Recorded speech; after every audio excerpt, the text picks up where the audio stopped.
நண்பர்கள் அனைவருக்கும் வணக்கம். இன்னைக்கு நம்ம அந்த வீடியோவில் ரேஷன் அட்டைதாரர்களுக்கு மகிழ்ச்சி அளிக்கக்கூடிய சூப்பரான அறிவிப்பு ஒன்று வெளியாகிருக்கு. ஸோ அதை பற்றி தான் இப்போ நம்ம பார்க்க போகிறோம்.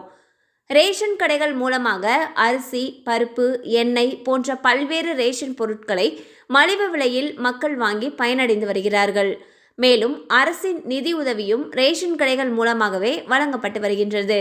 இந்நிலையில் ஜனவரி மாதம் முதல் புதிய குடும்ப அட்டை கோரி விண்ணப்பித்தவர்களுக்கு ஓராண்டாகியும் இன்னும் வழங்கப்படவில்லை.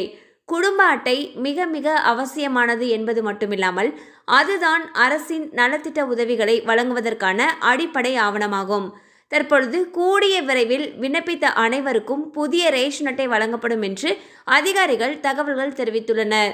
ஸோ பார்த்தீங்கன்னா ரேஷன் கார்டுக்கு விண்ணப்பித்தவர்களுக்கு இதுவரைக்கும் ஓராண்டு ஆகியும் புதிய ரேஷன் கார்டு வழங்கப்படாமல் இருக்கு. இந்நிலையில் விண்ணப்பித்தவர்களுக்கு கூடிய விரைவில் புதிய ரேஷன் கார்டுகள் வழங்கப்படும்னு சொல்லிட்டு சம்மந்தப்பட்ட அதிகாரிகள் அறிவிச்சிருக்காங்க. கண்டிப்பாக அந்த அப்டேட் உங்களுக்கு பயனுள்ளதாக இருந்திருக்கும் நம்புகிறோம். மேலும் இது போல் அப்டேட்ஸ் உங்களை உடனே ரீச் ஆகணும்னு நினச்சிங்கன்னா நம்ம சேனலோட தொடர்ந்து இணைந்திருங்கள். தேங்க்யூ ஃபார் வாட்சிங்.